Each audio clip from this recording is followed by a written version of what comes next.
নমস্কার বন্ধুরা, তোমরা সবাই কেমন আছো? আশা করি সবাই খুব ভালো আছো, আর আমিও ভালো আছি। আমার পরিবারে তোমাদের সবাইকে স্বাগত। ব্লগটা এখান থেকে স্টার্ট করছি। এখন দেখো রান্না করতে বসে পড়েছি। আজকে একটু ট্যাংরা মাছের ঝাল করব। একদম আলু বেগুন দিয়ে ইচ্ছে করছে না, তো ওই জন্য দেখো একদম ডিমওয়ালা বড় বড় ট্যাংরা, প্রত্যেকটা মাছে ডিম আছে।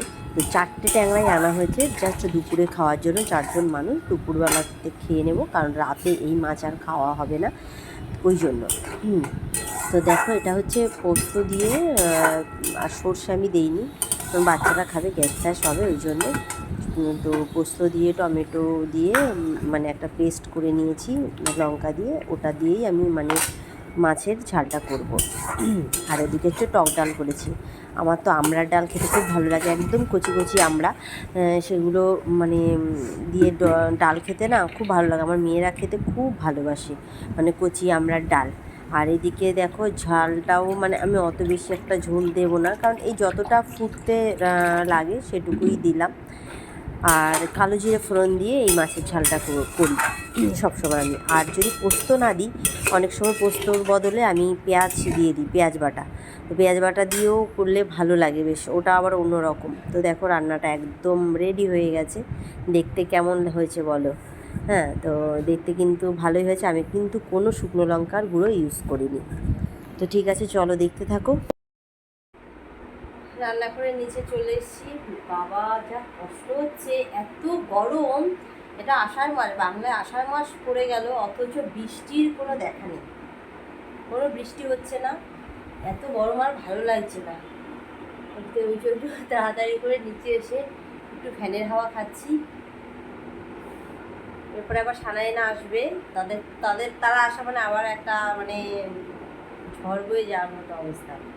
রাস্তা থেকে নালিশ করতে করতে আসবে, ও মা জানো এটা হয়েছে, মা ওটা হয়েছে, এই করতে করতে ঘরে ঢুকবে। আজকে তো আমি যাবো না, ওর বাবা যাবে আনতে। আর ওই রাস্তা থেকে বলবে, মা এটা হয়েছে সেটা হয়েছে, দিদি এই করেছে, বুনু এই করেছে। এই নালিশ শুনতে শুনতে আমার মাথা আর কান গরম হয়ে যাবে। তারপর তাদের স্নান করানো, খাওয়ানো, আবার টিউশন পড়াতে আসবে। এই হচ্ছে ব্যাপার। দেখো এইবার হচ্ছে মেন জিনিস তোমাদেরকে দেখাই। এর আগের দিনের ভিডিওতে একটু সামান্য দেখিয়েছি, তো সেটা হচ্ছে আমি মানে একদম অল্পর ওপরে দেখিয়েছি। যেটা আমি তোমাদেরকে দেখাতে চলেছি সেই হচ্ছে এই যে, এনাদেরকে তো আমি আগে দেখিয়েছি, কিন্তু সেভাবে অতটা মানে বলিনি তোমাদেরকে। সব ডিটেলসে আমি তোমাদেরকে বলছি। এই যে যাদের নিয়ে এসছি, এনাদের দেখে কে, আবার তার মধ্যে আবার এই যে এনাদের নিয়ে এসছে, মানে নিজেদের দেখে কে, তার মধ্যে আবার এনাদের নিয়ে এসছে। এটাই আমি বলতে চাইছিলাম, ঘুরিয়ে ফিরিয়ে হচ্ছিল না। তো যাই হোক, এই যে দেখো তাদেরকে এনেছে। এইবার কি হবে যে সব দেখভাল আমাকেই করতে হবে, মানে মোটামুটি আমাকে আর শান্তি এরা দেবে না। হ্যাঁ, তো এই যে দেখো এই জিনিসটা আমাকে না বলে নিয়ে চলে এসছে। এবার বলো কি, মানে কি বলা উচিত? মানে মেয়েদের আবদারে একেবারে বাবা নিয়ে চলে এসছে। দেখো মাছগুলো দেখতে ভালো লাগছে, হয়তো তোমরা বলবে যে দেখো কি পাষণ্ড, এত সুন্দর জিনিস অথচ বলছে এরকম। কিন্তু না, আমি তো জানি যে এরপরে খাটনিটা আমারই মানে করতে হবে, আমি একদম শিওর। কারণ ওর বাবা অফিসে চলে যাবে, মেয়েরা স্কুল চলে যাবে, মেয়েদের এখনও সেই বয়স হয়নি যে সমস্ত কাজ করবে। দেখো দেখতে কিন্তু ভালো লাগছে, কিন্তু ভালো লাগলে কি হবে, সেই জিনিসটা তো পুরো দেখভাল করতে হবে। তো মানে পাথর টাথরগুলো সবই আজকেই কিনে নিয়ে এলো। যেটা বলছিলাম, যে মেন কথা ওর বাবার অনেক পছন্দের, মানে ওর বাবার খুব পছন্দ এই জিনিসগুলো।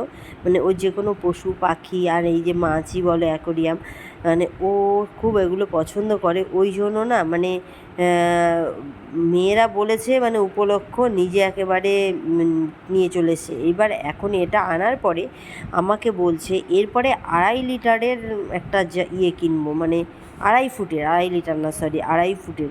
হ্যাঁ, তার মানে বুঝতে পারছো তো, বড় অ্যাকোরিয়াম। তো আমি বলেছি যে একদমই না। বলছে না ওটা কিনলেই বেশি পরিষ্কার করতে হবে না, অত খাটনি নেই, এই নেই সেই নেই, মানে আমাকে পটাচ্ছে যাতে আমি রাজি হয়ে যাই। কিন্তু আমি একদমই রাজি না। এটা এটা এখন মানে এটাকেই কে ইয়ে করে, আর তারপরে আবার আরও মানে আমি বলেছি যে একদমই না। আর ওর বাবা না মানে কি বলবো, বাচ্চাগুলো ওর বাবার কাছেই সব বায়না করবে, মানে জানে তো বাবাই পূরণ করে দেবে, মা কোনো কথা শুনবে না, ওই জন্য বুদ্ধি করে বাচ্চারাও যা কিছু বাবার কাছে বলি, চল চল বাবার কাছে বলি, বাবার কাছে বলি, এই ব্যাপারগুলো। তো দেখো এই ছোট ছোট মাছগুলো কি চালাক, মানে কথাতেই আছে তো, দেখলে মানে কি বলে যেন, ছোট দেখতে হলে কি হবে, মানে তার ভীষণ ঝাঁজ আছে, এই ব্যাপারটা বলে না। তো সেটাই হচ্ছে এটা, মানে এই যে ছোট ছোট মাছগুলো ওগুলোকে কিছুতেই ধরে দেওয়া যাচ্ছে না জলে। তো দেখো জলটা কি ভালো লাগছে না, তার মধ্যে স্টোনগুলো নানান কালারের, বেশ ভালো লাগছে দেখতে। তোমাদেরকে মানে বলছি ঠিকই যে কষ্ট হবে কষ্ট হবে, কিন্তু হ্যাঁ কষ্ট তো একটু হবেই, যে কোনো ভালো কিছুর একটু তো কষ্ট করতেই হবে। যে কোনো কিছু মানে ভালো কিছু করতে গেলে তোমাকে অনেক স্যাক্রিফাইস করতেই হবে, সেটা যেভাবেই হোক তোমাকে করতেই হবে, আর না করলে তুমি জীবনে প্রতিষ্ঠিত হবে না। তো সেটা এটা এটা হয়তো আমার প্রতিষ্ঠিতর ব্যাপার নেই, এটা হচ্ছে কি যে একটা ভালো জিনিস দেখতে সুন্দর, আমি যদি এটাকে পরিষ্কার না করি তাহলে আস্তে আস্তে সেই জিনিসটা ময়লা হয়ে যাবে, ডিসকালার হয়ে যাবে, তারপর মাছগুলো হয়তো বাঁচবে না, মরে যাবে, এই একটা। তো যে কোনো কিছুর পরিশ্রম করতেই হবে, তবেই তুমি সেটা মানে সাকসেস হবে, এটাই হচ্ছে ব্যাপার। তো যাই হোক, এখন এখন মাছ ধরি, জীবনে তো কখনো জাল দিয়ে মাছ ধরিনি, তো এখন আমি দেখো কত জাল দিয়ে মাছ ধরছি, হ্যাঁ মানে নেট দিয়ে, বেশ ভালোই লাগছে। এবার মেয়েরা এটা 2 দিন 3 দিন এরকম মাছের সামনে থাকবে, তারপরে ভুলে যাবে সব, সব ভুলে যাবে, তখন আর মাছকে উকিও দেবে না যে মাছকে খাবার দেওয়া হলো কি না, সে সমস্ত আর দেখবে না। হ্যাঁ এই হচ্ছে এদের ব্যাপার, এরা এরকমই। এখন বয়স হয়ে গেছে কতটা, মানে 7-8 বছর বয়স, অথচ বলবে মাছ, মানে ছোট্টদের খেলনার কথা বলবে, যেহেতু তারা খেলেনি সেগুলো, এরকম। তো যাই হোক, অনেক কথাই তোমাদের সাথে শেয়ার করলাম, ব্লগটা কেমন লাগলো অবশ্যই জানিও, আর আমাদের এই নতুন অ্যাকোয়ারিয়াম কেমন হয়েছে একটু জানিও।